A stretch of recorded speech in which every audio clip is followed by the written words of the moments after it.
नमस्कार दोस्तों, आपका हमारे YouTube चैनल में हार्दिक स्वागत है, अभिनंदन है, वंदन है। जैसा कि आप जानते हैं, हम आपको रोजाना नई नई जानकारियाँ लेकर आते रहते हैं। आज हम लोग बात करेंगे पीएम किसान सम्मान निधि योजना अंतर्गत बहुत सारे किसान भाई हैं हमारे जो 14वीं किस्त का इंतजार कर रहे हैं। जैसा कि आप सब लोग जानते हैं भी कि जो 13वां इंस्टॉलमेंट है पीएम किसान स्कीम का, वो 27 फरवरी 2023 को लोगों के खाते पर जा चुका है। लेकिन बहुत सारे किसान भाई हमारे कमेंट्स करते हैं, फ़ोन करते हैं कि सर 14वीं किस्त कब आ रही है, कब तक जो है आएगी। तो हम लोग आज उसी बारे में बात करेंगे, 14वीं किस्त कब आएगी और 14वीं जो किस्त आनी है उसके लिए क्या क्या क्राइटेरिया है गवर्नमेंट ने निर्धारित किए हैं और किन किन लोगों को 14वीं किस्त की जो है धनराशि उनके खाते पर मिलेगी। तो चलिए हम लोग समय को बर्बाद ना करते हुए 14वीं किस्त के लिए जो क्राइटेरिया हैं उसके बारे में हमको बात करना है, उसी के बारे में हम आपको जानकारी देंगे।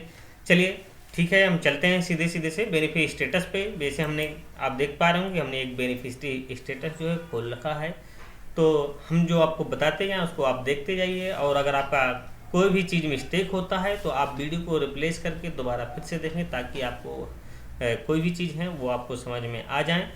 और किसान भाइयों, अगर आपको भी अपनी पीएम किसान सम्मान निधि से कोई भी जानकारी जुड़ी जानकारी चाहिए अपनी बेनिफिट स्टेटस की, तो आप हमको अपना जो बेनिफिट का जो आपका रजिस्ट्रेशन नंबर है वो आप हमको कमेंट्स के माध्यम से बता सकते हैं या हमको मेल आईडी पे मेल कर सकते हैं। तो हम आपको जो है आपकी जो जुड़ी जानकारियाँ हैं पीएम किसान सम्मान निधि की वो आपको दे देंगे। तो चलिए, जैसे आप देख पा रहे हैं यहाँ पर फार्मर का नेम बिल्कुल लिखा हुआ है, यानी आपके अकॉर्डिंग होना चाहिए। जो आधार कार्ड में आपका नाम है और तो वही नाम आपके जो है बेनिफिशियरी स्टेटस में फीड होना चाहिए। अगर आपका आधार कार्ड का नेम और बेनिफिट स्टेटस का नेम अगर डिफरेंटेड है तो आपकी जो 14 आने वाली 14 किस्त है उसका लाभ नहीं मिल पाएगा। फादर्स नेम की कोई बात नहीं है, मोबाइल नंबर की कोई बात नहीं। मोबाइल नंबर अगर आपका फीड नहीं है तो बहुत बड़ा इशू नहीं है, कोई दिक्कत नहीं उस पर। अगर स्टेट की बात करें, स्टेट जहाँ जिस स्टेट के आप निवासी हों, अगर उसी स्टेट में आपका बेनिफिट स्टेटस डाटा जो है आपका फीड है तो ठीक है वो। अब इसके बाद डिस्ट्रिक्ट की अगर बात करें, डिस्ट्रिक्ट में जिस डिस्ट्रिक्ट के आप निवासी हैं तो उस डिस्ट्रिक्ट का जो है नाम फीड होना चाहिए। अगर नहीं है तो उसके लिए जिस डिस्ट्रिक्ट पे आपका नाम फीड है वहाँ के द्वारा जो है भी जानकारी आप ले सकते हैं। विलेज की बात करें, विलेज में बहुत सारे किसान भाई हमारे ऐसे भी हैं जिनका विलेज गलत फीड हुआ है, तो विलेज का कोई इशू नहीं है, 14वीं किस्त का लाभ उनको खाते पर मिलेगा। हम बताते चलेंगे किस बात पे इशू है, किस बात पे इशू नहीं है, ये सारी चीज़ें आपको बताते चलेंगे। बने रहेगा वीडियो के अंत तक, तभी आपको कोई चीज़ समझ में आएगी। टाउन की बात करें, टाउन एनए करके आता है, सबके वाले में आता है। वार्ड की बात करें तो वार्ड भी सबके एनए करके आता है। अगर हम होम एड्रेस की बात करें तो होम एड्रेस ये एक मायने रखता है कि आप किस तहसील के निवासी हैं। लेकिन अगर तहसील आपकी गलत फीड है आपके बेनिफिट स्टेटस पे तो उसमें कोई बड़ा इशू नहीं है। आपका जो पीएम किसान सम्मान निधि का जो पैसा है वो आपके खाते पर जाएगा। अगर रजिस्ट्रेशन स्टेटस की बात करें तो रजिस्ट्रेशन जो है आपका डन होना चाहिए।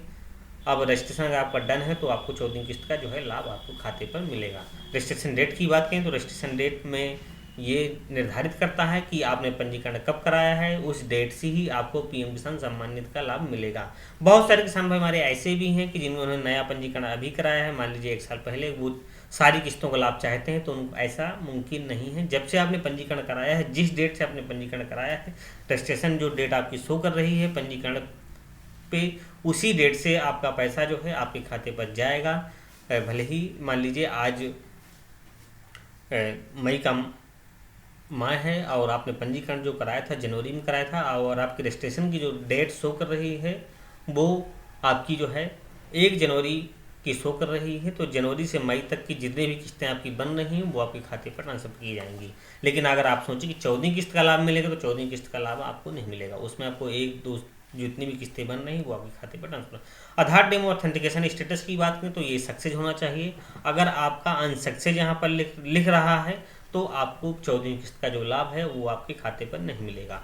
अगर ई-केवाईसी की बात करें तो ई-केवाईसी एस होना चाहिए। अगर नो लिख के आ रहा है आपके उस पर तो उसको जो है जल्द से जल्द आप ई-केवाईसी करा लें, नहीं तो आपको जो आने वाली जो 14वीं किस्त है उसका लाभ आपको नहीं मिल पाएगा। बहुत सारे किसान भाई हमारे ऐसे भी हैं कि जिन्होंने 14वीं किस्त के लाभ लेने के लिए आज तक अभी जो है ई-केवाईसी डन नहीं कराई है, तो ई-केवाईसी डन जरूर करा लें। डन के आगे आपका एस लिख के अगर आ रहा है तो 14वीं किस्त का आपको लाभ मिले। एलिजिबिलिटी की अगर बात करें तो एलिजिबिलिटी में आपका एस होना चाहिए, अगर नो लिख के आ रहा तो आपको 14वीं किस्त का लाभ नहीं मिलेगा। बहुत सारे किसानों में कमेंट्स करते हैं सर हमारा जो है एलिजिबिलिटी नो लिख के आ रहा है, तो एलिजिबिलिटी नो लिख के लिए उसको एस होना जरूरी है। पेमेंट मोड की अगर बात करें तो पेमेंट मोड आधार या अकाउंट कुछ भी हो सकता है, लेकिन आपका ये है कि आपके खाते पर पैसा आपके जाएगा। लेकिन अगर आधार है तो बहुत अच्छी सी बात है, क्योंकि भारत सरकार या कोई भी राज्य सरकारें जो अब पैसा दे रही हैं वो पीएफएस के माध्यम से दे रही हैं। पीएफएस का फुल फॉर्म होता है पब्लिक फाइनेंशियल मैनेजमेंट सिस्टम के तहत, और पब्लिक फाइनेंशियल मैनेजमेंट में जब पैसा आपका जाता है तो वो आधार बेस पे ही पैसा जाता है। आधार बेस पे जितने भी आपके अकाउंट खुले होंगे उस पर अल्फ़ाबेटली जो फर्स्ट जो अकाउंट आएगा उसी पे जो है आपका पैसा जो है आपका ट्रांसफ़र कर दिया जाएगा। तो आपका पेमेंट मोड पे जो है कोई विशेष वो नहीं, लेकिन आधार मोड होना चाहिए। अगर हम पीएफएस बैंक स्टेटस की बात करें तो पीएफएस बैंक स्टेटस में यहाँ पर लिखा होना चाहिए farmer record has been rejected, नहीं लिखा होना चाहिए। यहाँ पर एक्सेप्टेड होना चाहिए। यहाँ क्यों ये जो किसान भाई हैं इनके वाले में रिजेक्टेड लिखा हुआ है, तो उनको 14वीं जो आने वाली 14वीं किस्त है वो उनके खाते पर नहीं जा पाएगी। अगर हम यहाँ पर पीएफएस बैंक के रिजेक्शन रीजन की बात करें तो अगर रीजन यहाँ पर कुछ लिख के आ रहा है तो उसको सुधार करा लीजिए। अगर सुधार नहीं कराते हैं तब भी आपको 14वीं किस्त का जो है लाभ आपको नहीं मिलेगा। लैंड सीडिंग की बात करें तो लैंड सीडिंग के लिए ऐसा होना चाहिए, अगर आपका नो लिख के आ रहा है तो आप तब भी आपको 14वीं किस्त का जो है लाभ नहीं मिलेगा। यानी किसी भी प्रकार की जो है आपको धनराशि अगर पीएम किसान सम्मान निधि योजना अंतर्गत चाहिए, किसी भी इंस्टॉलमेंट को आपको चाहिए, तो उसमें जो है सारी चीज़ जो एस होनी चाहिए। अगर नो लिख के आ रहा है तो आपके लिए जो है एक खतरे की घंटी है, उसको आप एस कराइए, तभी जो है आपको 14वीं किस्त का लाभ मिलेगा। बहुत सारे किसानों में हमारे परेशान हैं कि सर हमको 14वीं किस्त का लाभ कब मिलेगा कब नहीं मिलेगा। अभी तक इसकी जो है कोई आधिकारिक पुष्टि नहीं हो पाई है। जैसे ही कोई आधिकारिक पुष्टि आएगी तो वो आपको हम वीडियो के माध्यम से यूट्यूब चैनल के माध्यम से आपको द्वारा प्रेषित करेंगे। जो है आप वीडियो को हमारा देखिए और अपने यार और दोस्तों को भी जो है दिखाइए कि वीडियो पर हम अगर कोई भी जानकारी अगर आपको दे रहे हैं वीडियो के माध्यम से तो आपके पुख्ता जानकारी दे रहे हैं। किसान भाई एक चीज़ और बताना चाहेंगे, बहुत सारे किसान भाई हमारे कमेंट्स करते हैं कि सर हमको करेक्शन इज पेंडिंग स्टेट को सही कराना है, उसके लिए जो है पैसे मांगे जा रहे हैं। तो किसान भाई बताना चाहेंगे पीएम किसान सम्मान निधि योजना अंतर्गत कोई भी पैसा जो है लागू नहीं किया गया है। और करेक्शन इज पेंडिंग की अगर रही बात तो उसमें आपको अपने खाते पर आधार लिंक कराना, तभी आपके खाते पर पैसा जाएगा। किसान भाई और बताना चाहेंगे जिन किसान भाइयों ने अभी तक अपने खाते पर आधार लिंक नहीं कराया है, कृपया करके वो अपने खाते पर आधार लिंक करा लें, ताकि आने वाली जो किस्तें हैं उनके खाते पर जो है जा सकें। क्योंकि पैसा जो है पेमेंट वो आपका पेमेंट जो मोड है वो आधार बेस पे ही जा रहा है, और जब आधार बेस पर आपका पेमेंट जाएगा तो आपका आधार नंबर आपके खाते से मैच होना चाहिए, आपके खाते से लिंक होना चाहिए। जब तक आपका लिंक नहीं होगा तो आने वाली जो किस्तें हैं वो आपको नहीं मिलेंगी। धन्यवाद किसान भाइयों। अगर आपको हमारा वीडियो अच्छा लगे तो हमारे चैनल को लाइक एवं सब्सक्राइब करिएगा। धन्यवाद।